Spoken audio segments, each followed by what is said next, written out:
videotaped at the studios of City Video at Evolution, it's time for Cannabis Common Sense, the show that tells you the truth about marijuana and the politics behind its prohibition. And now here's the host of your show, Paul Stanford and Paul Loney.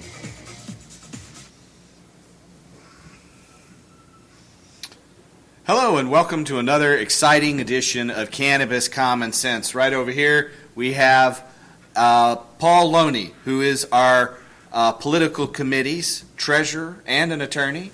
Here we have Dr. Fred Oerther. Hi, Paul. In as a guest and a longtime activist for freedom here in the state.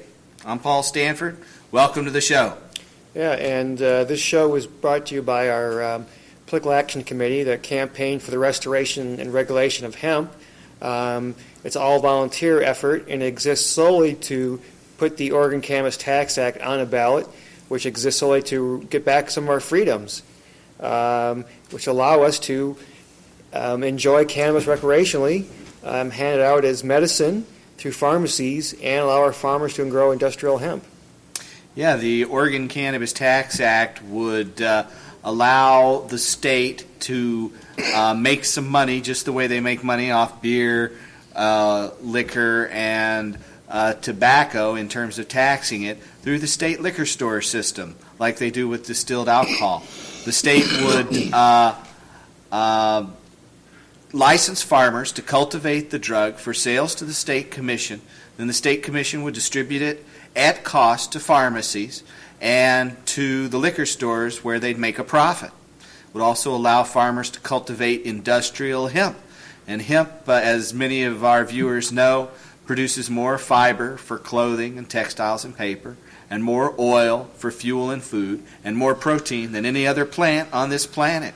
So our job here is to stop the war on drugs, and we're trying to do that through using our most powerful tool, the pen, through the initiative process, and we need your help. So we urge you to give us a call at our number, which is right there on your screen. It's 235-4607 in the Portland area, and if you're outside of the Portland area, just dial 503-235-4606. We'll send you our newspaper and our petitions because we want to get you involved. There's a bunch of different ways to get involved outside of petitioning too, including transporting people to events, data entry, delivering newspapers. But most of all, we want to get you involved, right, Paul? Yeah, and it's very simple to gather signatures. Just the other day, Paul and I went out with a new person, and within half an hour, he had picked it up and was raring to go the next day out by himself. And it's fun. You're actually out there. You're meeting people. It's a good place to people watch, and it's amazing to find out how many people don't care about their own personal lives out there. You ask them if they're if you want to look at sign an initiative, they don't even say no. They don't even ask what the initiative is. They don't care about their own political rights anymore. They're just like too involved themselves to do anything about it. Because they're just, it's that, our society has taught us to, go inward and not think about anything else. Mm-hmm. Voting is just one way of democracy. Democracy is really power in the people and not two wolves and a sheep voting on the menu, which is what it's become, right? Yep. They call it majoritarianism. But politics and voting, you vote a lot of ways. You vote with dollars, you vote with your feet, you vote with ballots, and if it comes to it, sometimes in some jurisdictions they've voted with bullets. They did here a couple of hundred years ago, 1776, but the initiative process is a way to peacefully participate in the political process, and under the theories that we call our own, we're supposed to be able to change the rules under which we live, and that's... Well, I'd like to tell people that petitioning is one of the most effective and effectiveness-oriented activities that you can take. I know on a previous show I've given this analogy that I think if you don't exercise your political rights, you lose your political rights. And just like your any other type of exercise, if you don't do it, you're going to lose that power. And if you look at voting, voting is a very important activity, and I wouldn't want to say to denigrate it at all, but I think voting is like lifting a 2-pound weight. And if you're going to write to your congressman or write to your local newspaper, that's like exercising and lifting a 5-pound weight. If you're going to get a petition, though, and circulate it among your family and friends, well, now you're exercising with a 10-pound weight. But the most effective thing you can do is to go out in public and meet people you don't know. And if you do it with a group of us, it's fun. And you have people tell you how grateful they are that you're there doing that. And that, to me, is like lifting a 100-pound weight in comparison to the different ways we can exercise our political rights. I like that metaphor. When I started petitioning, I wasn't very good. I knew what I knew, but I couldn't express what I knew. And by the time I had talked to 1,000 people and explained what I was about, I refined my explanation down to a very few, very succinct, cogent, correct words. And after I'd listened to 1,000 stories, I knew what it was, and I was able to respond to people's concerns. What are their common questions around this issue? And to me, it was invaluable political training. For me, it was better than going down to hang out in Salem doing that kind of apprenticeship. I know that you did an apprenticeship sort of this summer. You were an legislative assistant. I tried to go in there and stop this darn recrim bill, and I guess I didn't do enough, or the fates were lined up against us. It's all process. You can't be goal-oriented. You can't stop Leviathan. You can't stop the locomotive. No. You were down there honing your skills. You were down there putting a little pressure on. It all counts. That's what politics is about. Yeah. I wanted to have you talk a little bit about something in your intro you talked about. What happened when they ended alcohol prohibition? Remember, we had like 13 or 14 years, 29 to 33, to end alcohol prohibition. And what did they do at the end of prohibition? What they did was they set up what I call non-criminal distribution, basically. And you've addressed that in the thing about the liquor stores, and I wish you'd tell me a little bit more about how that's going to work. Because there has to be non-criminal distribution. Exactly. There's going to have to be that mechanism somehow. It's going to have to be set up and worked, and it's going to have to be made fair, and all of those things. Okay, well, what would happen is this. A farmer who was interested in cultivating the drug for sale would get a license from what is currently the Oregon Liquor Control Commission. However, the Oregon Cannabis Tax Act, our initiative petition, changes the name of the OLCC to the OICC, the Oregon Intoxicant Control Commission, using the term intoxicant to represent what both liquor and marijuana do to people. And so we decided to eschew the term drugs because that might include pharmaceuticals. Well, anyway, a farmer who was interested in that would apply for a license. The state would determine how much it needs to purchase in a given period. Then the state would equitably distribute the license among the applicants, and they would buy either the maximum amount the farmer would grow, or they would buy approximately the same amount from the different farmers. Now, according to specifically the Single Convention Treaty, the state has to have a commission. And the Single Convention Treaty is an international treaty that governs the way controlled substances can be sold by the signatories, and it has over 100 different nations that have signed up to it. It's not a good treaty by any means, and personally I'd like to see it repealed. But it's a structure that we first have to work in. And the way to repeal it is to go to the United States Senate and have them repeal it. Well, it's a real hard job to go to your 100 U.S. senators and get them to do something like that. So here we tried to write our initiative in compliance with that treaty so that it be upheld. According to that treaty, the state has to collect the entire crop within 4 months of harvest. So the cannabis would be harvested by the farmers, and then it might be processed into cigarettes or any one of a number of things. And so processors would have it, but within 4 months of harvest, the state would take control of that and then distribute it to pharmacies for medical need, and it would be at cost for pharmacies. It wouldn't be taxed, and it would sell it through the 270 store liquor store system that we have here in the state of Oregon. Here in Oregon, we're one of the 26 states that has a state-controlled store system for distilled alcohol products. And rather than creating a new infrastructure to comply with these international treaties, we decided to work within the existing structure.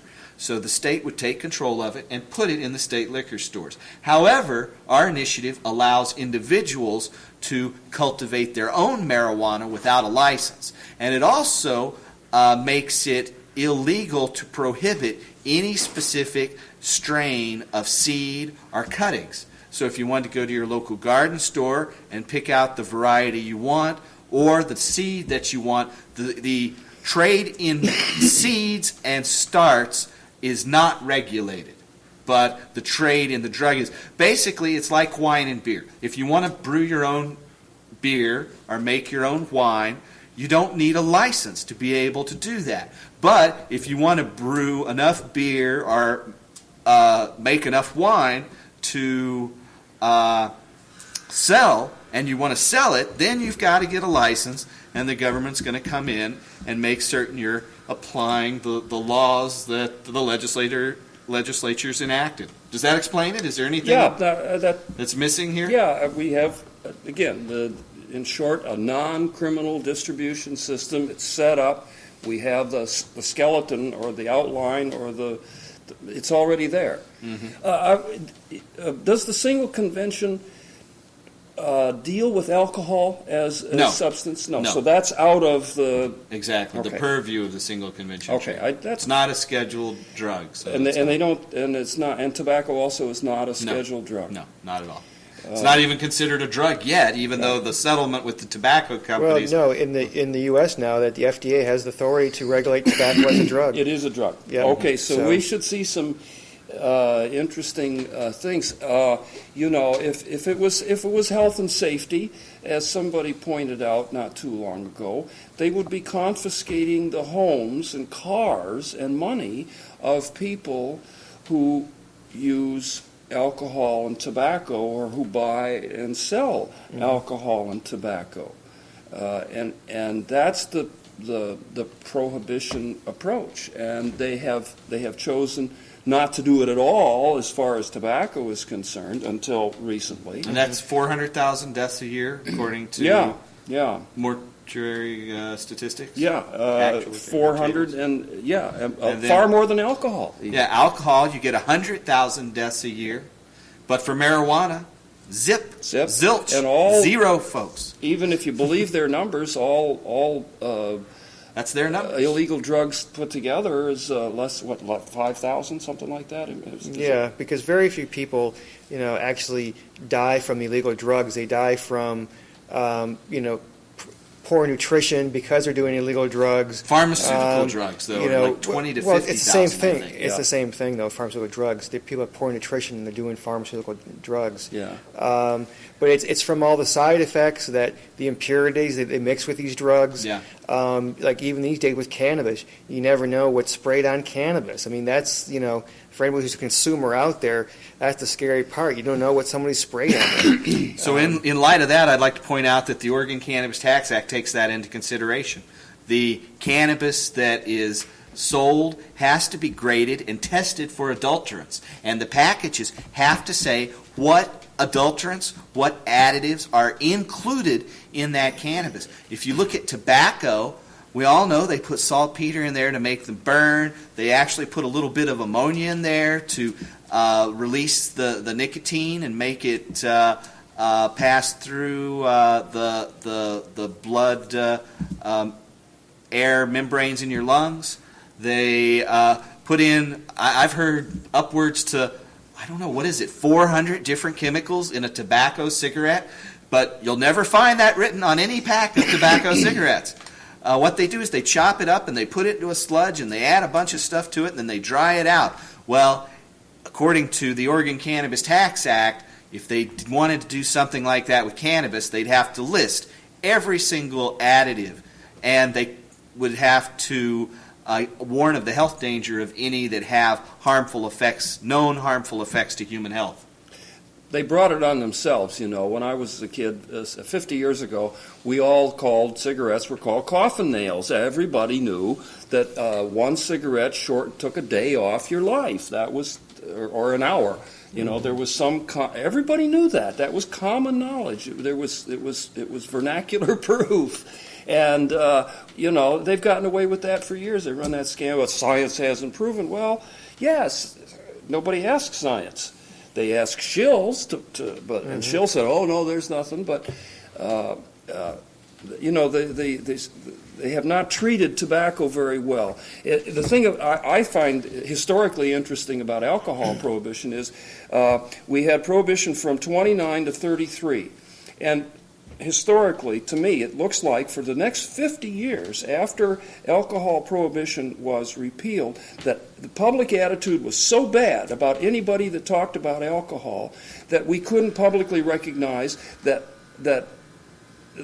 hundreds of thousands of people were dying or being injured in drunk driving accidents every year. That people were dying of cirrhosis. The people that brought these problems up were ignored because of that 13 years of moral grandeur that they called alcohol prohibition, with gangs, with increasing federal encroachment into the lives of private citizens and also into local politics. The feds got big into local law enforcement and politics in prohibition. And it took 50 years before society as a whole and our rulers as a group could begin to address the problem of alcohol consumption. Well, it wasn't just that. I think because if you look back when they repealed prohibition, it was a two-part thing. As usual, the government always forgets the second part. Part number one, repeal prohibition. Part number two, there was to be a massive education campaign to the American public about the dangers of abuse of alcohol, which is to be funded by the alcohol companies. Right. But, you know, that was the agreement. But, you know, the next day, they axed Part B. Right. That happens all the time. Now, but I mean, that's where the real problem was. And that's why, you know, the abuse to this day reigns with alcohol, and which is why among our children, that's the highest drug they abuse is alcohol. Right. But, you know, with the Oregon Cannabis Tax Act, it's a different story. Yeah, we wrote the Tax Act to specifically distribute the profits and the taxes that will be the state's windfall when they tax and regulate the cannabis market. You know, right now, marijuana is the number one cash crop here in the United States, and in Oregon, it's the number one cash crop by probably the largest factor in the United States, with the possible exception of Hawaii. Here in Oregon, we have one of the highest per capita production rates of cannabis. What our initiative will do is it would bring in that money out of the black market and put it on the table for all of us to see, and the state would have a share in that. You know, in 1989, the DEA said that was $2.6 billion. That's the price of marijuana has about doubled since 1989. So it might have gone up, maybe production's gone down. It's very difficult to gauge these things. But let's say that we could bring in 20% of that. If we could bring in 20% of $2.6 billion, we're talking $500 million. That by far dwarfs the amount of money that's coming in from the lottery. The lottery proceeds are projected over 2 years, where this would just be a single year. Over a 2-year biennium, as our financial and fiscal statements are made by state government, we'd be talking about $1 billion, or maybe a tenth or more of total state revenue. Well, Paul, I thought, you know, you were going to get into the fact that Oregon Cannabis Tax Act, put all that aside, that we direct money to go into treatment programs and education. That's the important thing. It doesn't matter what the money figures are, because people will always argue with us. But if we can point the fact that we're going to direct proceeds to treatment programs, education programs, so that, you know, the people will be able to get help if they want help. Well, 90% of the proceeds would go into the state general fund as revenue for state programs. But then 8% would go into drug treatment programs. Right now, alcoholics and addicts are turned away 90% of the time when they seek help. And usually they only can get that help after they've been found guilty of some other crime. Well, our initiative would increase funding for that by several times. And 8% of the total proceeds would go into substance abuse treatment programs. 1% would go into funding and creating a comprehensive and realistic drug education program for kids. And then the final 1% would go into a state agricultural committee to promote industrial hemp. Since hemp has been repressed, and many people, myself included, believe that the whole marijuana smokescreen, pun intended, was created to divert attention away from the fact that hemp produces more fiber, protein, and oil than any other crop. We think that 1% of the proceeds from the profit of the sale of the drug going to reestablish this vital and sustainable industry is quite appropriate. We think it'll help put Oregon on the cutting edge of exciting new developments and technologies that are truly sustainable. Well, yeah, I believe that we can't, just as we can't throw out all sorts of wild numbers about tax proceeds coming from this, we don't know what the industrial hemp market would be, because it's been so long. We've been caught up in this cult of of modernity. We said, okay, now we can have petroleum, now we can have plastics, we can have cotton, and people were so excited by new modern things, they forgot hemp, because hemp, also became, that was for the low class. People wore hemp clothes. The upper classes wore silk, and then cotton, and so it became sort of this thing like only the lower class people would wear it and would use it as a fiber, and then only lower class people would use it as a intoxicant, and that's that's what we have to get back away from. Mm-hmm. Mm-hmm. Right. Either that or we all got a cop to being low-class people. Yeah. And we're not. And we're not. You bet we're not. But it's, we've got to learn, again, what hemp can do for us. We've forgotten. And that's what it comes down to. If there's to be even a halfway chance of saving the remaining trees and putting the farmland into useful service, hemp is the way to do it. Until about 140 years ago, over 90% of all the world's paper was made from hemp. Of course, remember, 140 years ago, there was very little paper in this world. Yeah, so there was a lot less. So we don't. True. So when people start throwing those numbers around, I just want to put that in perspective, that we just don't know what industrial hemp will do for us, because we haven't used it in so long. It's time to experiment. Mm-hmm. I know my household is. Now we're active. We read a lot. We write a lot, and so forth. But we're jacking out the equivalent of 20 foot a tree every 2 weeks in terms of newsprint. Mm-hmm. 3 foot of newsprint's 20 foot a tree. Yeah. And every 2 weeks we're firing out a 20 foot a tree. Yeah. And I'm appalled. We cut down and we recycle, and I'm just appalled between the mail, the newspaper, and then the computer paper and the advertisements, the stuffers. There's that much thick clay paper in the Oregonian when it comes by. It weighs the shiny stuff weighs almost as much as the paper itself. Yeah. But there's a tremendous amount of trees going up the chimney that need not. There are other sources of pulp and fiber. Now, as some numbers that I do like to refer back to are the United States Department of Agriculture studies that were done at the turn of this century. In 1916, the U.S. Department of Agriculture began looking at hemp herds, which were traditionally a waste material. Hemp was traditionally grown for the bark, or the bast fiber, that's the outer part of the stalk. In the interior part of the stalk, the hemp herds were a waste material that was used as animal bedding or sometimes burned as a fuel. But with the introduction of the decorticating machine at the turn of this century, that waste material could be collected much more efficiently than it could previously be done when it was the bast fiber was separated by hand. In 1916, the United States Department of Agriculture did a bulletin, USDA Bulletin 404. The name of that bulletin was Hemp Herds as a Paper-Making Material. And in that, they said to provide a mill that makes 100 tons of paper a day. And by today's standard, 100 tons of paper a day is a very small mill. But by those standards, it was an average mill back at the turn of this century. To provide that mill with enough trees to feed the mill would take 40,500 acres. To provide that same mill with this waste product from producing hemp bast fiber and hemp seed, oil, and protein would take just 10,000 acres under cultivation. Now that's according to the U.S. Department of Agriculture's Bulletin 404. Admittedly, it's a dated document, and agricultural techniques have improved since then. Mm-hmm. But those techniques haven't been in practice with hemp.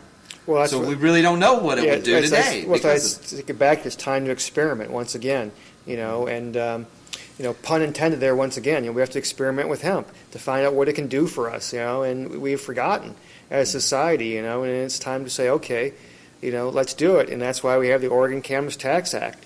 Asking folks out there to get out there and petition. It's the fun thing to do. You get out with friends. And it's amazing how quickly time goes by and how many signatures you can get in a hurry. If nothing else, get your family to sign this and your few friends. But the best thing to do is come out and petition at some summer event, concerts, waterfront parks, or at malls. And there's also out there now the Oregon Drug Control Amendment put out by the American Anti-Prohibition League. And then there's a referendum on the recriminalization bill. So help us out. And what's our phone number? Now's the time to get active. What's our phone number? Our phone number, which is on the screen, you should call it if you're in the Portland area, is 235-4606. If you're outside of the Portland area and you're watching this, it's 1-503-235-4606. And if you're on the internet, you can just pull our petitions and everything off the web at www.crrh.org.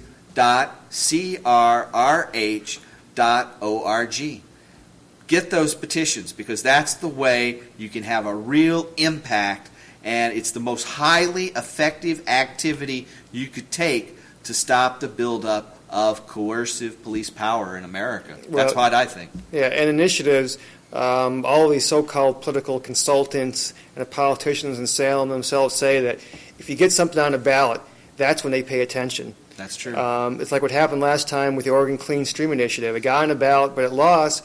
But Governor Kitzhaber, they had to do something this year, because it was on the ballot. Just like, so this will do it. This will tell the folks in Salem that we're serious about this, taking back our freedoms. That's absolutely right.